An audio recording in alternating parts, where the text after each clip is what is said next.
पीहू के जाने के बाद शांतिपुर गांव फिर से सुंदर, शांत और लोग हंसी खुशी जीने लगे थे। एक रात गांव में एक शादी हो रही थी। पूरा गांव शामिल था। सब धूमधाम से शादी मना रहे थे और तभी गुड़िया जमीन में लेटे हुए आती है और अचानक उठकर सीधा दुल्हन को खा जाती है। ये देखते ही लोगों के बीच में अफरा तफरी मच जाती है। कोई भागता है, कोई चिल्लाता है और वो गुड़िया खड़े होकर एक बच्चों जैसा गाना गाती है और फिर एक के बाद एक सबको मौत के घाट उतार देती है और फिर वो गायब हो जाती है। गांव फिर से कांप उठता है। सुबह सब लोग इकट्ठा होते हैं और कहते हैं वो भूखी लड़की वापस आ गई है। इस बार एक गुड़िया बन के लोग घुटनों के बल गिर जाते हैं और रो रो कर कहते हैं, हे भगवान हमें बचाओ। तभी गांव का मुखिया आता है और गुस्से में कहता है, चाहे वो कोई भी हो, है तो एक गुड़िया ही ना, आज रात मैं उसे खुद गांव से निकालूंगा। फिर रात के ठीक 2:30 बजे मुखिया अपने 2 चेलों के साथ गांव के बीच खड़ा होता है और फिर वही धुआं छा जाता है और वही आवाज,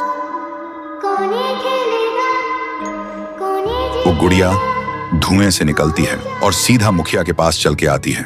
मुखिया कहता है, निकल जा मेरे गांव से, नहीं तो तुझे यहीं बिखरा दूंगा। गुड़िया हंसती है और कहती है, तेरे से पहले भी किसी ने ये सोचा था। और उसी पल वो गुड़िया बड़ी होने लगती है और अपनी पैर से तीनों को कुचल के मार डालती है। सुबह जमीन पे सिर्फ खून के धब्बे रह गए थे, लाशें जैसे हवा हो गई हो। लोग समझ गए ये कोई आम गुड़िया नहीं, इसके अंदर कुछ और ही शक्ति है। तभी गांव की एक बूढ़ी औरत कहती है, इस गुड़िया को हम गांव से नहीं निकाल सकते, इसे तो सिर्फ पीहू ही गांव से निकाल सकती है। फिर सभी लोग उसी जगह जाकर खाना रखते हैं और दिल से पीहू को पुकारते हैं, भूखी देवी वापस आइए, गांव को बचाइए।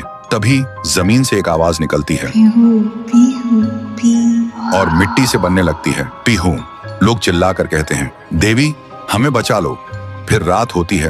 वो गुड़िया गाना गाते हुए आती है, लेकिन अचानक पीहू उसके सामने आ जाती है। गुड़िया रुक जाती है। पीहू उसे पकड़ने जा रही होती है, लेकिन गुड़िया हवा में उड़ जाती है। पीहू भी उसके पीछे उड़ जाती है और अपनी आंखों से आग छोड़ के गुड़िया को जलाने की कोशिश करती है, लेकिन गुड़िया एक धुएं में छुप जाती है और फिर अचानक पीहू के पीछे आके उसे एक जोर का वार करती है। पीहू आसमान से जमीन पे आ गिर जाती है और फिर वो गुड़िया पीहू की शक्ति छीनने लगती है। पीहू की ताकत धीरे धीरे गुड़िया के पास जा रही होती है। कुछ देर बाद पीहू जमीन पे गिर जाती है। जब वो उठती है तो देखती है उसका शरीर धुंधला हो गया है और जब वो अपने आप को छू रही थी तो हाथ उसके शरीर के आर पार जा रहा था। वो वहीं गिर के रोने लगती है और जोर से चिल्लाती है, भैया, भैया। और उसकी आवाज सीधा उसके भाई के कानों तक पहुंचती है। तो दोस्तों, अगर आप देखना चाहते हो पीहू वर्सेस गुड़िया वर्सेस तुंग तुंग तुंग सहर, तो इस वीडियो को 1.5 लाख लाइक्स तक पहुंचाओ।